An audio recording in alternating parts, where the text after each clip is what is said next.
नमस्कार, स्वागत है आपका इस बुलेटिन में और मैं हूं आपके साथ योगेश पांडे। उत्तराखंड ऊर्जा महकमे से बड़ी खबर सामने आई है। दरअसल यहां दिल्ली की तर्ज पर अब उत्तराखंड में भी मुफ्त में बिजली देने की योजना है।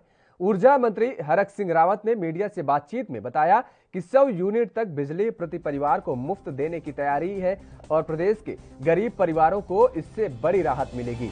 इसके अलावा 4500 खाली पदों पर नियुक्ति देने की भी सरकार की तैयारी है।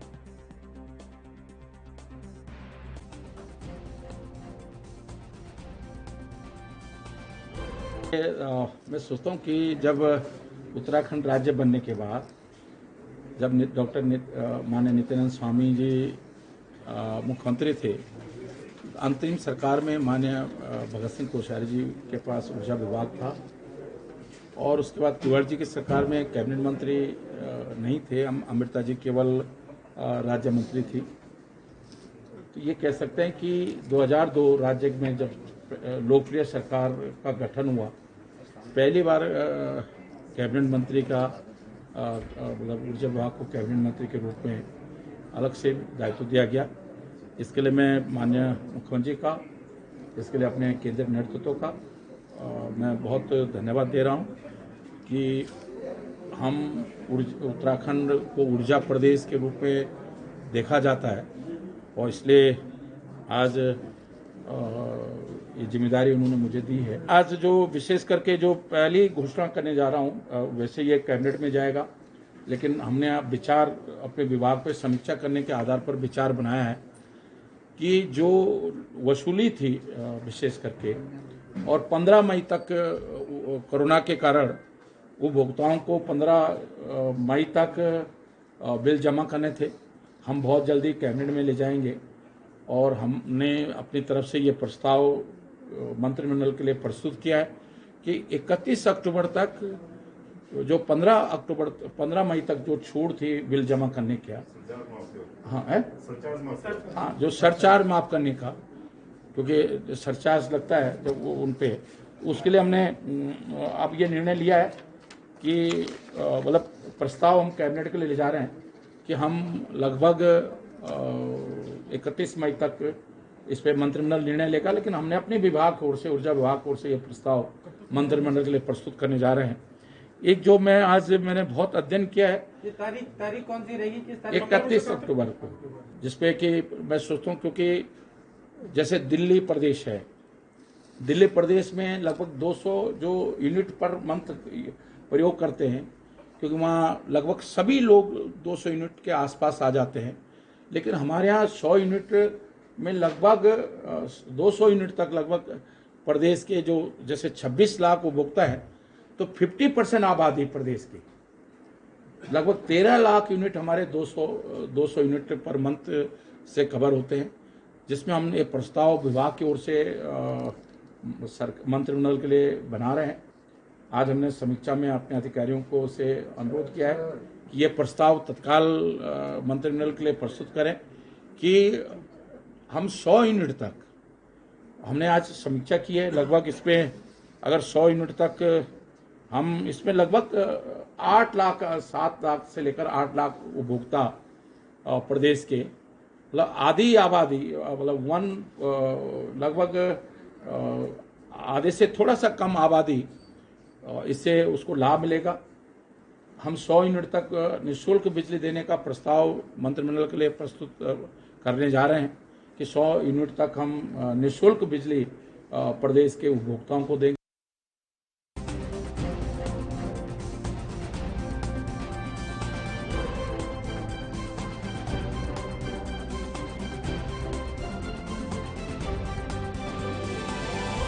और यहां पर दिल्ली की तर्ज में ही अब उत्तराखंड में भी मुफ्त में बिजली देने की योजना है। ऊर्जा मंत्री हरक सिंह रावत ने मीडिया से बातचीत में ये बताया है कि 100 यूनिट तक बिजली प्रति परिवार को मुफ्त में देने की तैयारी है। प्रदेश के गरीब परिवारों को इससे बड़ी राहत मिलेगी। इसके अलावा 4500 खाली पदों पर नियुक्ति देने की भी सरकार ने पूरी तैयारी कर ली है, कमर कस लिया है और 100 यूनिट तक अब बिजली मुफ्त में मिलेगी उत्तराखंड में लोगों को। ये एक बड़ी राहत देने का काम करने जा रही है उत्तराखंड सरकार, जिससे लोगों को कहीं ना कहीं राहत मिलती नजर आएगी और उत्तराखंड में बिजली अब लोगों को मुफ्त में उपलब्ध हो पाएगी। दरअसल दिल्ली की तर्ज पर ही अब उत्तराखंड सरकार ने ये बड़ा कदम उठाया है और बड़ा कदम उठाते हुए सरकार ने यह फैसला किया है कि 100 यूनिट तक उत्तराखंड के लोगों को अब बिजली मुफ्त में उपलब्ध कराई जाएगी। तो ये बड़ा फैसला और सराहनीय कदम बताया जा रहा है उत्तराखंड की सरकार का, क्योंकि जिस तरीके से लोगों के ऊपर बिजली के बिल की मार पड़ रही थी, अब उससे कहीं न कहीं राहत मिलती नजर आएगी।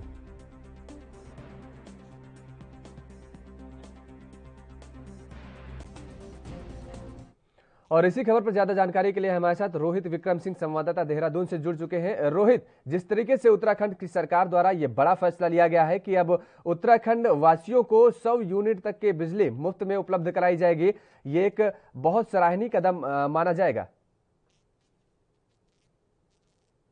देखा जाए तो अब तक 21 वर्ष राज्य को होने वाले हैं, लेकिन ये इतिहास में पहली बार हुआ है कि ऊर्जा मंत्री प्रदेश को मिला है।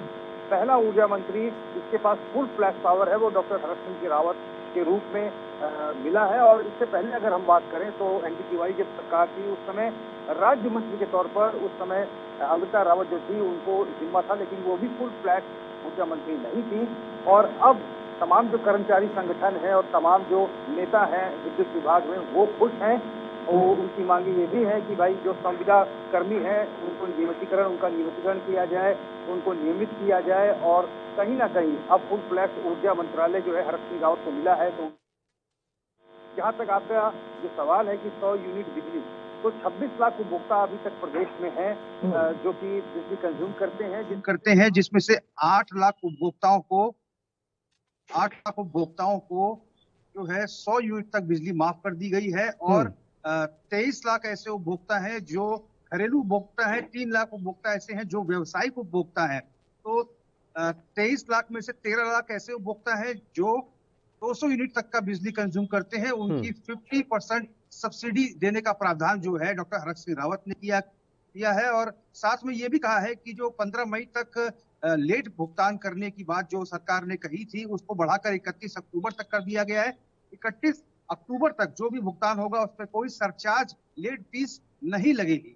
और जब सवाल डॉक्टर हरक सिंह रावत से कहा गया कि दिल्ली की तर्ज पर आपने भी ऊर्जा प्रदेश होने के नाते आपने 100 यूनिट बिजली मुफ्त करने का फैसला किया है, तो ऊर्जा मंत्री ने साफ तौर पर कहा कि इसकी व्यवस्था भी सरकार के द्वारा कर ली गई है। जो पुराने बकायेदार हैं उनसे अब सरकार वसूली करेगी और पूरा प्रयास होगा कि पूरी वसूली हो जाए। और साथ में तमाम ऐसी परियोजनाएं हैं, चाहे वो व्यासी परियोजना हो, लखवाड़ परियोजना हो, जिसको लेकर वो कल शुक्रवार को संभवतः गृह मंत्री अमित शाह से दिल्ली मिलने जा रहे हैं। उनका धन्यवाद अदा भी करेंगे और सीधे प्रधानमंत्री से भी मुलाकात करेंगे कि तमाम जो लंबित परियोजनाएं उत्तराखंड में जल विद्युत परियोजनाएं हैं उनको हरी झंडी दी जाए, ताकि आने वाले समय में समस्या जो है बिजली संकट को लेकर और जो जिम्मेदारियां उनको दी गई हैं उसको भली भांति पूरा कर सकें। रोहित, उत्तराखंड में नए मुख्यमंत्री के तौर पर धामी साहब ने कुर्सी संभाली और ताबड़तोड़ एक्शन लेने लगे। ताबड़तोड़ बैटिंग को लेकर के जिस तरीके से उन पर तमाम सारे सवाल किए जा रहे थे कि इतना कम समय बचा है, इतना कम वक्त बचा है चुनाव को,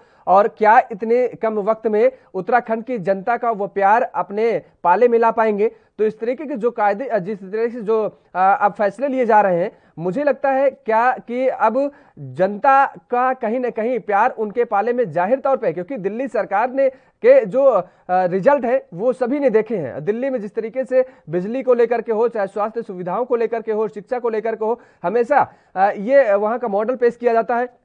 और अब उत्तराखंड में भी उसी के तर्ज पर ये काम करने शुरू कर दिए गए हैं। बिल्कुल योगेश, आपका प्रश्न जो है बिल्कुल वाजिब है। अभी तक क्या था कि मुख्यमंत्री के पास भारी भरकम तमाम विभाग थे और मुख्यमंत्री ने एक तीर से दो निशाना साधने का प्रयास किया है, ताकि जो तमाम जो ऐसे नेता थे जो नाराज थे उनको मनाने का भी प्रयास किया है। और जो विभाग अमूमन मुख्यमंत्री के पास होते थे, चाहे वो आबकारी हो, ऊर्जा हो या फिर पीडब्ल्यूडी हो, इन तीनों विभागों को सतपाल महाराज, हरक सिंह रावत और यशपाल आर्य को दे दिया है।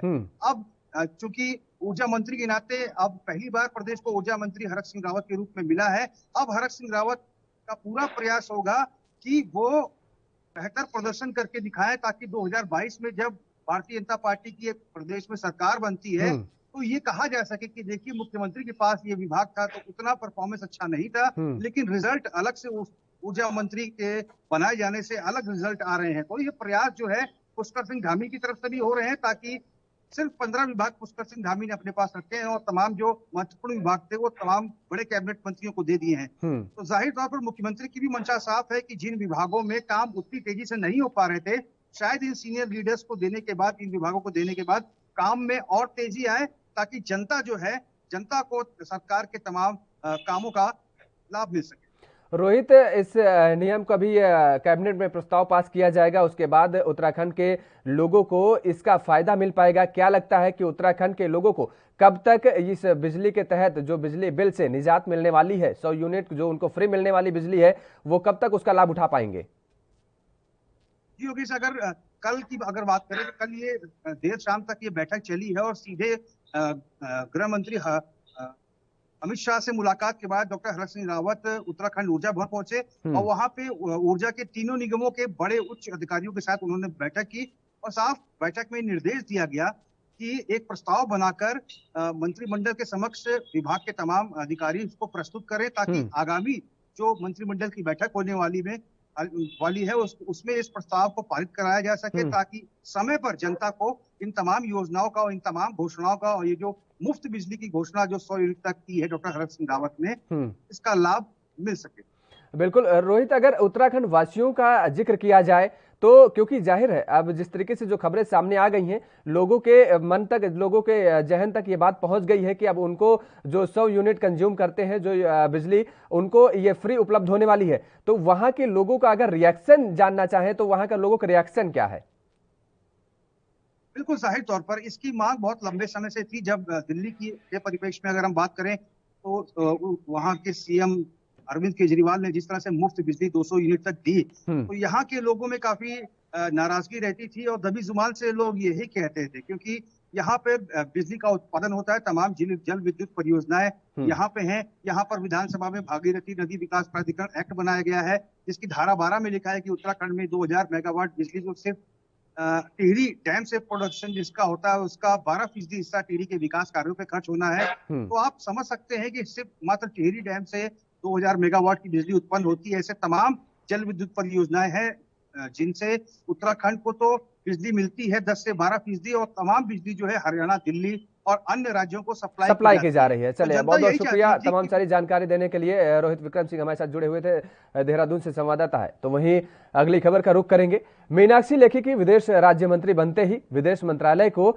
एक महिला मंत्री मिल गया है। वह जूनियर मिनिस्टर ऑफ कल्चर भी हैं और इस पर मीनाक्षी लेखी ने पीएम मोदी का आभार व्यक्त किया। जो है एक केवल नक्शे पर नहीं बल्कि मंत्रालयों में भी उतारा है और ऐसे में महिलाओं को बड़ी जिम्मेदारी दी है। वो भी प्रधानमंत्री जी की एक बहुत दूर की सोच है, क्योंकि लोग अब तक महिला सशक्तिकरण की बात करते रहे, लेकिन सशक्त महिलाओं के द्वारा देश का नेतृत्व हो ऐसा प्रधानमंत्री जी ने करके दिखाया है। उनको अधिक जिम्मेदारी देने से उन्होंने ये विश्वास पैदा किया है और पिछड़ा वर्ग को हमेशा पिछड़ा रहे ऐसा नहीं है। पिछड़े वर्ग के लोगों को भी रिकग्निशन देकर, पहचान देकर जो जिम्मेवारी सौंपी गई है वो भी काबिले तारीफ है। और ऐसे में चाहे वो विदेश नीति हो, चाहे आत्मनिर्भर भारत की नीति हो, इस सब नीतियों के लिए मैं प्रधानमंत्री जी और उनकी पूरी टीम को हृदय से आभार व्यक्त करती हूं कि जो भी शपथ के शब्द हैं उसमें से एक भी शब्द निरर्थक नहीं होगा और हम पूरा प्रयास करेंगे उसके एक एक शब्द में जान डालने का। अभी तो एकता में अनेकता एक विषय है, लेकिन भारत ने चाहे विज्ञान है, चाहे मैथमेटिक्स है, चाहे कल्चर के धर्म है, फिलॉसफी है, सब में बहुत कुछ दिया है। और जब भारत ने वो सब कुछ दुनिया को दिया है तो उसका सही प्रोजेक्शन भी होना चाहिए। और मेरी यही कामना है कि जो भी दूसरों से अच्छी चीजें सीखने वाली है वो हमको सीखनी है और जो हमारे पास अच्छी चीजें वो हम दूसरों को सिखा सकें। विदेश मंत्रालय को लेकर के आप विदेश में राजनीति कर रहे हैं और कोरोना काल में विदेश मंत्रालय भारत में बहुत अच्छे काम किए, उसको आगे बढ़ाएंगे आप किस तरह मोदी जी के सपने? मोदी जी के अपने कोई सपने नहीं है, बल्कि मोदी जी भारत के सपनों को पूरा करने में लगे हुए हैं और जब वो भारत के सपनों को पूरा कर रहे हैं तो बुधवार की रात केंद्र मोदी सरकार में नए पेट्रोलियम मंत्री हरदीप सिंह पुरी के एंट्री हुई और उनके आगमन के साथ ही पेट्रोल डीजल की कीमतें एक बार फिर बढ़ा दी गई हैं। गुरुवार को पेट्रोल का भाव 35 पैसे महंगा हो गया है और इसके साथ ही डीजल का रेट भी 9 पैसे चढ़ गया है। इसी के साथ पटना में पेट्रोल 102 रुपए 79 पैसे प्रति लीटर और डीजल 95 रुपए 14 पैसे प्रति लीटर पर पहुंच गया है। दिल्ली, पश्चिम बंगाल, राजस्थान, मध्य प्रदेश, महाराष्ट्र, आंध्र प्रदेश, तेलंगाना, कर्नाटक, जम्मू कश्मीर, उड़ीसा, तमिलनाडु, केरल, बिहार, पंजाब, लद्दाख और सिक्किम में पेट्रोल का खुदरा दाम 100 रुपए प्रति लीटर के पार हो गया है।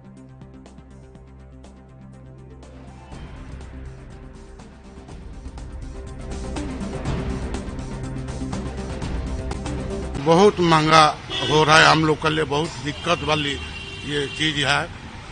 लॉकडाउन में काम धंधा सब बंद, इसमें तेल का रेट काफी बढ़ गया है, आदमी बहुत परेशानी में रहता है। बजट भी गड़बड़ा गया होगा। बजट पूरा गड़बड़ाया है, आदमी खाने के लिए मुसीबत में पड़ रहा है। क्या नाम हुआ आपका? मेरा नाम सहदेव राउत, उड़ीसा का रहने वाले हैं। ये तो बहुत हम लोग के लिए, मीडियम फैमिली के लिए तो बहुत ज़्यादा दिक्कत है। बड़े लोग को तो कोई फर्क नहीं पड़ रहा है, लेकिन मीडियम फैमिली जैसे हम लोग प्राइवेट जॉब कर रहे हैं, जाना तो पड़ता ही है। ऑटो में भी चढ़ते हैं तो 20 रुपया, 25 रुपया, 30 रुपया लेता है, तो बाइक से जाते हैं तो जल्दी पहुंचते हैं और ड्यूटी में आसानी। सरकार को क्या सरकार को कुछ स्टेप लेना चाहिए, अपने तरफ से बैठ घटाएं। ये तो बहुत ज़्यादा अभी 102 रुपया के लगभग पहुंच गया। पहले आप मंथ में कितने का तेल लेते थे? महीने में 600-700 का लेते थे, अभी तो लगता है कि 1000 से ऊपर टप जा रहा है। क्या नाम हुआ आपका? मनोज कुमार। इस पर कोई लगाम लग ही नहीं रहा है। फिजूल खर्ची बढ़ रहा है, बोझ बढ़ रहा है। देश में तरह तरह का ऐसे जो डेवलपमेंट का काम, बेरोजगारी बढ़ रहा है, स्वास्थ्य में कोई सुधार नहीं है, लेकिन और सब जो है डेवलपमेंट का काम कुछ नहीं हो रहा है, सिर्फ शो हो रहा है। और शो हो रहा है तो जब प्रोडक्शन नहीं होगा, विकास नहीं होगा तो ये सब होगा करेगा। घर का बजट पे भी असर पड़ा एकदम होगा? बहुत बहुत बहुत बहुत बजट के बारे में पूछिए नहीं, बहुत सोच समझ के चलना पड़ता है। चूँकि चलने लायक नहीं है तो चलना पड़ता है। अब कहीं भी जाना होता है अब तो कोशिश करते हैं कि चले पैदल ही, कुछ चलते हैं जब तो और तबीयत खराब हो जाता है, तो आदमी को मजबूरी में इसका यूज कर। तो लगता है 150 चला जाएगा क्या? और पता नहीं कहाँ 150 से ऊपर पहुँच सकता है, लेकिन अब यहाँ का पब्लिक है, यहाँ का हम भी हैं, वोट फिर उसी को दे देते हैं। कोई विकल्प नहीं सूझ रहा है, माने विकल्पहीन है हम लोग। हिमाचल प्रदेश के साथ ही कांग्रेस के कद्दावर नेताओं में शामिल वीरभद्र सिंह का शिमला में निधन हो गया। हिमाचल प्रदेश के 6 बार मुख्यमंत्री रहे वीरभद्र सिंह के निधन पर सीएम योगी आदित्यनाथ ने दुख जताया है। सीएम योगी ने उनके निधन पर गहरा शोक प्रकट करने के साथ ही शोक संदेश ट्वीट किया है। सीएम ने लिखा है कि वरिष्ठ राजनेता, पूर्व केंद्रीय मंत्री, हिमाचल प्रदेश के पूर्व मुख्यमंत्री श्री वीरभद्र सिंह जी का निधन अत्यंत दुखद। प्रभु श्री राम से प्रार्थना है कि दिवंगत आत्मा को अपने श्री चरणों में स्थान और शोकाकुल परिजनों को दुख सहन करने की शक्ति प्रदान करें।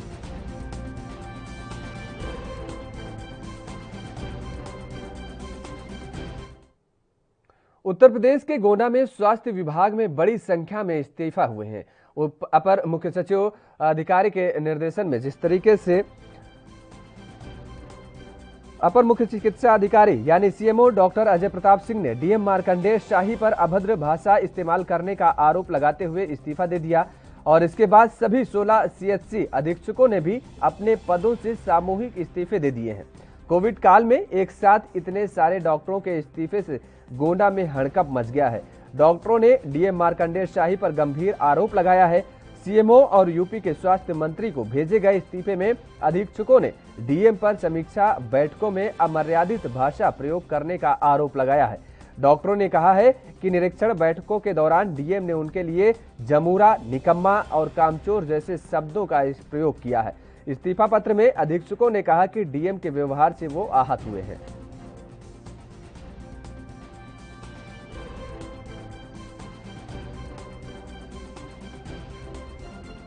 और इसी खबर पर ज्यादा जानकारी के लिए हमारे साथ फोन लाइन पर जुड़ चुके हैं प्रवीण श्रीवास्तव। प्रवीण, जिस तरीके से ये इस्तीफे का मामला आया है गोंडा से, एक साथ 16 सीएचसी अधीक्षकों ने अपने पदों से सामूहिक इस्तीफा दे दिए हैं, क्या कुछ जानकारी और है आपके पास?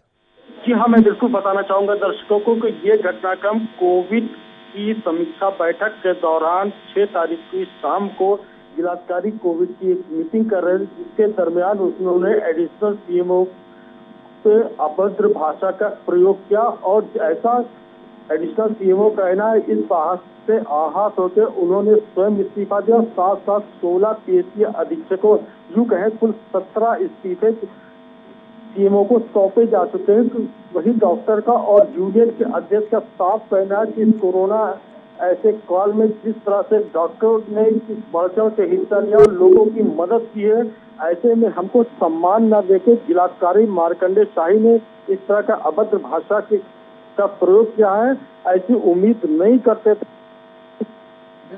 प्रवीण, 17 डॉक्टरों के इस्तीफे के बाद क्या अभी तक गोंडा डीएम मार्कंडे की तरफ से कोई बयान आया? जी हाँ, मैं बिल्कुल बताना चाहूंगा। फिलहाल इसमें जिलाधिकारी अभी बोलने को तैयार नहीं है, मगर कहीं न कहीं सूत्रों के हवाले से खबर मिल रही है। उनका कहना है कि गोंडा में घोटाले को लेकर एक जांच चल रही थी, जिस जांच में 16 अधीक्षक भी संदेह के कहीं न कहीं घेरे में थे। उस घोटाले से ध्यान भटकाने के लिए उन्होंने असामूहिक इस्तीफा दिया, ऐसा जानकारी मिल रही। चलिए, बहुत बहुत शुक्रिया तमाम सारी जानकारी के लिए। प्रवीण श्रीवास्तव जुड़े हुए थे हमारे साथ, गोंडा संवाददाता हैं। तो 17 डॉक्टरों ने इस्तीफा दे दिया है। डीएम पर बड़े आरोप भी लगाए हैं, अभद्रता के आरोप लगाए गए हैं। अब खबर उत्तर प्रदेश से है, जहां आज एआईएमआईएम के प्रमुख असदुद्दीन ओवैसी यूपी के दौरे पर हैं। असदुद्दीन ओवैसी आज सुबह 10 बजे राजधानी लखनऊ पहुंचे। ओवैसी ओम प्रकाश राजभर से मुलाकात करेंगे और उसके बाद बहराइच जाएंगे। बताया जा रहा है कि एआईएमआईएम ने पूर्व और पश्चिम के 2 अलग अलग जिलों में कैंप कार्यालय बनाकर यूपी में सियासी दांवपेच खेलने का प्लान बनाया है। ओवैसी ने विधानसभा युद्ध को जीतने के लिए ये योजना तैयार की है, जिसका पहला कैंप कार्यालय यूपी के बहराइच के नानपारा में स्थापित होगा। वे आज इसका उद्घाटन भी करेंगे।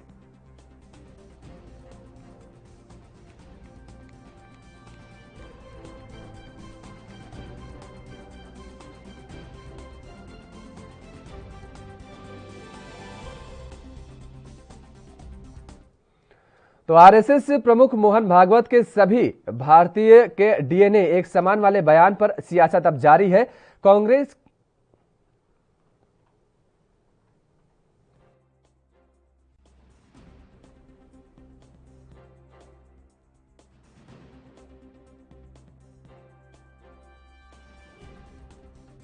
भाजपा के उपाध्यक्ष हैं और इसके साथ ही चिकमगलुरु से सांसद भी हैं। नरेंद्र मोदी सरकार के कैबिनेट विस्तार में इन्हें भी जगह मिली है। तो वहीं शपथ लेने के बाद उन्होंने अपनी प्रतिक्रिया दी है।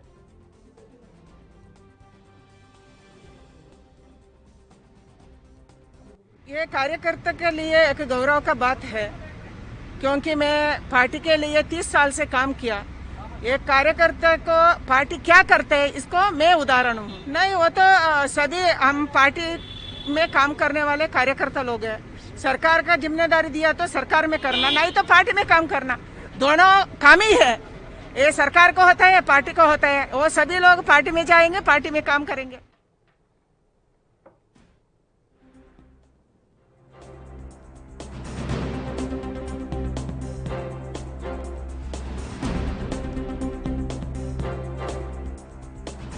मोदी कैबिनेट में शोभा करंदलाजे को जगह मिली है। उसके बाद इन्होंने अपनी प्रतिक्रिया दी है।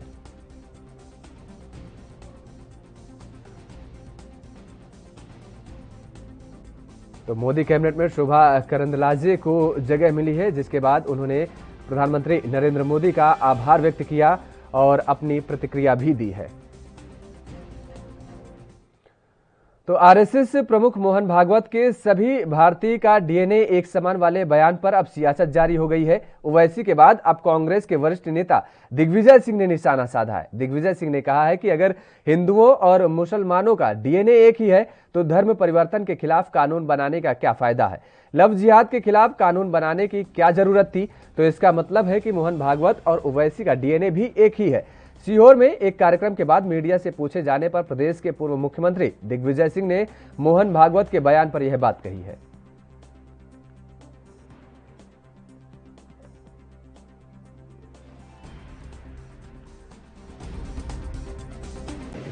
हिंदू और मुसलमान का एक है, फिर धर्म परिवर्तन के कानून की क्या आवश्यकता है, लव जिहाद कानून की क्या आवश्यकता है, फिर मोहन भागवत जी और ओवैसी का दोनों का डीएनए। उधर जम्मू कश्मीर के पुलवामा और कुलगाम एनकाउंटर में 4 आतंकी ढेर किए गए हैं और इसी के साथ घाटी में पिछले 24 घंटों में 5 आतंकी मारे जा चुके हैं। सुरक्षा बलों के लिए इसे बड़ी सफलता बताया जा रहा है। आईजी कमिश्नर विजय कुमार ने इसकी जानकारी देते हुए पुलिस और सुरक्षा बलों को बधाई दी है। पुलवामा को पुछल इलाके में बुधवार देर रात एनकाउंटर शुरू हुआ है। यहां आतंकियों के छिपे होने की सूचना मिलते ही सुरक्षा बलों ने पूरे इलाके को घेर कर लिया था और यहां 2 आतंकियों के घिरे होने का इनपुट मिला था। यहां मुठभेड़ में अब तक दोनों आतंकी मारे जा चुके हैं और इलाके में सर्च ऑपरेशन जारी है। इसके अलावा कुलगाम के जोरदार इलाके में पुलिस और एक आरआर के ज्वाइंट ऑपरेशन में लश्कर के 2 आतंकी मार गिराए गए हैं। यहां गुरुवार तड़के मुठभेड़ शुरू हुई थी।